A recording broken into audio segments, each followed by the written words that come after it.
നമ്മളെ കോഴിക്കോട് ബീച്ചിലെ ഒരു കുഞ്ഞു പീടിയെന്ന് വൈറലായ ഒരു ഐറ്റം കൂന്തൽ നിറച്ചത്. ഇപ്പൊ ഇത് നാടൊട്ടുക്കും വൈറലാണ്. കേരളത്തിലും GCCയിലുള്ള പല ഷോപ്പുകാർ സംഭവം രംഗത്തിറക്കിയിട്ടുണ്ട്. ഇവിടെ നമ്മളെ ബഹറിലെ ഏതൊക്കെ ഷോപ്പിൽ ഈ ഒരു ഐറ്റം കിട്ടുമെന്ന് ഞാൻ റീൽസിൽ കണ്ട്. പക്ഷെ അവിടെ ഒന്നും പോയി കഴിക്കാൻ ഞാൻ നിന്നില്ല. ഇവിടെ എന്റെ പുരയിൽ ഞാൻ തന്നെ അങ്ങോട്ട് ഉണ്ടാക്കിയിട്ട് കഴിച്ചോക്കാന്ന് വിചാരിച്ചു. അപ്പൊ അതിനാദ്യം തന്നെ ഇതിന്റെ മെയിൻ ഐറ്റം കൂന്തൽ നല്ലപോലെ ക്ലീൻ ചെയ്ത് കഴുകി വൃത്തിയാക്കി അവിടെ മാറ്റി വെച്ചിട്ടുണ്ട്. പിന്നെ അടുപ്പത്ത് വെച്ചിരിക്കുന്ന പാനിലേക്ക് എണ്ണ ഒഴിച്ച് ചൂടാക്കി അതിനകത്തേക്ക് ചെറുതായിട്ട് അരിഞ്ഞ പച്ചമുളകും ചതച്ച ഇഞ്ചിയും വെളുത്തുള്ളിയും കൂടി ഇട്ടിട്ട് ഒന്ന് വഴറ്റിയെടുക്കുക. പിന്നെ അതിലേക്ക് ഒരു മീഡിയം സൈസ് സവാള ഇട്ടിട്ട് സവാള ഒന്ന് വഴറ്റിയെടുക്കുക. സവാള ഒന്ന് കളർ മാറി വരുമ്പം ചെറുതായിട്ട് അരിഞ്ഞ കുറച്ച് തക്കാളിയും കുറച്ച് ഉപ്പും കൂടി ഇട്ടിട്ട് ഇതെല്ലാം കൂടി നല്ല പോലെ ഒന്ന് വഴറ്റിയെടുക്കുക. വഴണ്ടി കഴിഞ്ഞാൽ പിന്നെ ഇതിലേക്ക് മുളക് പൊടി, മല്ലിപ്പൊടി, മഞ്ഞൾപ്പൊടി, ഗരം മസാല, കുരുമുളക് പൊടി ഇത്രയും പൊടികൾ ഇട്ടിട്ട് പൊടികളുടെയൊക്കെ പച്ചമണം മാറുന്നവരെ ഒന്ന് മൂപ്പിച്ചെടുക്കുക. പിന്നെ കൂന്തലിന്റെ ചിറകും തലഭാഗമൊക്കെ ചെറുതായിട്ട് കട്ട് ചെയ്തത് ഇതിനകത്തേക്ക് ചേർത്ത് കൊടുത്തിട്ട് നല്ല പോലെ ഒന്ന് ആ കൂന്തൽ വേവിച്ചെടുക്കുക. ആ സമയം കൊണ്ട് ഇതിലേക്കുള്ള കുറച്ച് തേങ്ങ ഒന്ന് ഒതുക്കിയെടുക്കണം. അതിന് അരക്കപ്പ് തേങ്ങയിലേക്ക് കുറച്ച് പെരിഞ്ചീരകവും 5-6 ചെറിയുള്ളിയും കൂടി ഇട്ടിട്ട് ഒന്ന് ചതച്ചെടുക്കുക. ഇനി വെന്ത് വന്ന കൂന്തൽ മസാലയിലേക്ക് ചതച്ച തേങ്ങയും കൂടി ഇട്ട് കൊടുത്ത്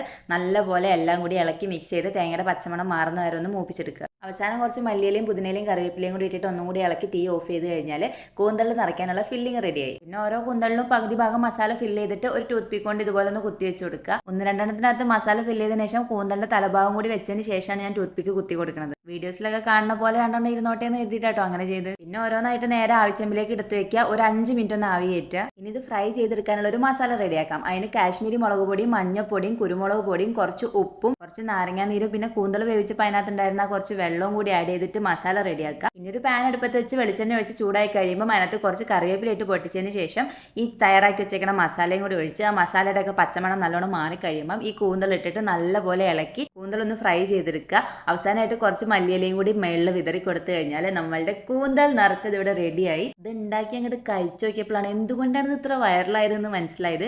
അന്യായ ഐറ്റമാണ് മക്കളെ, അടിപൊളി ടേസ്റ്റ് ആണ്. അപ്പൊ ഇതുവരെ ട്രൈ ചെയ്ത് നോക്കാത്തവരുണ്ടെങ്കിൽ വേഗം ട്രൈ ചെയ്ത് നോക്കിക്കോളി കേട്ടോ.